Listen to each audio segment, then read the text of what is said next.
Hey guys, Voltron here. Now, I'd like to apologize once again. I've not been posting that many videos.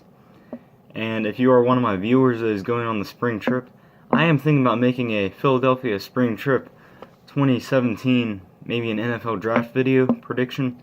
Who knows? So what I'm going to start with is the NBA playoff round 1 predictions. So there's a total of 8 series, I believe. Yeah, because there's 16 teams. And I'm going to be talking about the matchups, probably like pretty briefly. So we're going to look at the number 1 seed in the East first, or the number 1 versus number 8. That's the Boston Celtics versus the Chicago Bulls. I think Boston can win that series within 5 or 6 games. Boston has a very good offensive talent in Isaiah Thomas. And their defense is just amazing with guys like Avery Bradley, Jay Crowder, Jaylen Brown, Al Horford. It's Marcus Smart. It's everywhere. So that's what I have to take away from Chicago, Boston, and I don't think Chicago has quite enough shooting to beat Boston. Now we're going to go to the 2-7 game or series in the East, and that is the Cleveland Cavaliers versus how did I forget this? Versus the Indiana Pacers.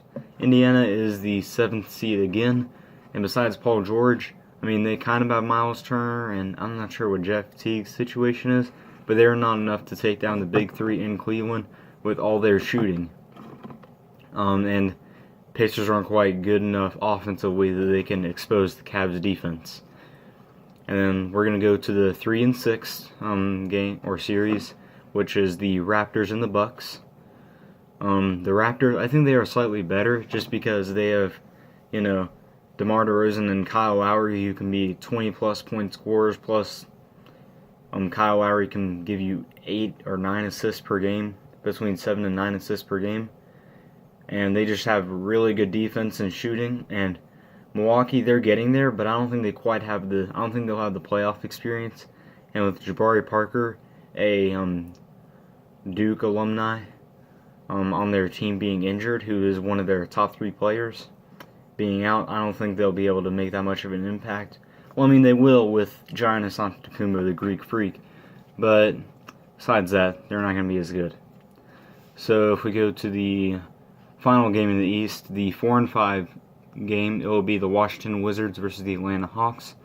I think this will probably be the closest out of any of the East games, just because the other teams are on like on a level above. Whereas I think Washington is better than Atlanta, just because Atlanta's best player is Paul Millsap now, and Washington again has 2 20-point scorers in John Wall and Bradley Beal.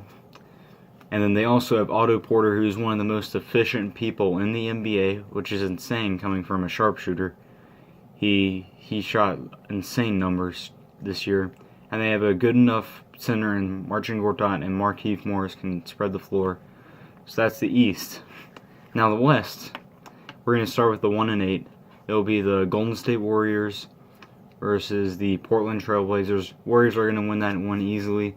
I mean, I love Jusuf Nurkic playing for Portland. He puts up since he's been there, he's been putting up 15 points, 11 rebounds, and like 4 assists. I love those numbers. But if you look at Damian Lillard and CJ McCollum, they're not good at defense at all. They don't try at all on that side. So I do not have them winning that series. And Golden State also plays very good defense. The 2-7 seed is Memphis and San Antonio. I think this would be a closer series, but with Tony Allen, the defensive monster he is for Memphis, not being there, I don't think they can beat the Spurs. I think the Spurs will beat them 4-1. By the way, I think the Warriors will sweep the Trailblazers. I haven't really been saying their records that much. Anyway, let's go to the 3-6 game or series. That will be between the Houston Rockets and Oklahoma City Thunder, the MVP battle. Between the top 2 candidates, Russell Westbrook or Kanye Westbrook, whatever you want to call him, Brody, versus the Beard himself, James Harden. I think Rockets will win this one easily just because they have a lot more size, and none of the teams have great defenses.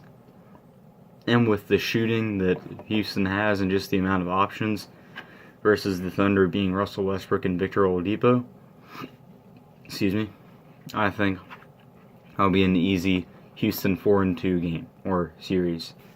Then if we go to the, I just did 3 and 6. Man, fly through this video. If we go to the 4 and 5 in the West, that is the Clippers and the Utah Jazz. I think Utah is interesting. I don't think they can hold Lob City though, with Chris Paul, Blake Griffin, and DeAndre. Like if you look at the top 5 players in the series, number 1, 2, and maybe 5 are all play for the Clippers, and then 3 and 4, Gordon Hayward and Rudy Gobert, play for Utah. And granted, both teams are really star-driven, but I honestly don't think that. I think DeAndre and Rudy Gobert will kind of offset each other. So, I mean, they'll both be very good defensively, but I don't know. They'll both be about the. They won't be as great. And then if you look at, and I think Chris Paul can defend a bit better than George Hill. It's really this is personally my favorite series probably. I mean, a lot of people are making a big deal out of Thunder Rockets, which will be interesting. That's in my top 3. But I will have to go with the Clippers in this one. Maybe 4-2. Maybe they could push them to 7 games. I don't know. I don't really see that many. I don't see really any 7-game series in this first part of the playoffs. I could be wrong. That'd be insane if we have a couple of, one or like a couple of 1 versus 8 or 2 versus 7. If we have any of those 4 games that are to go to 7 games, I will love that. But besides that, I just like to say that is all in this video, and I'm going to cut it at 7 minutes. So, bro.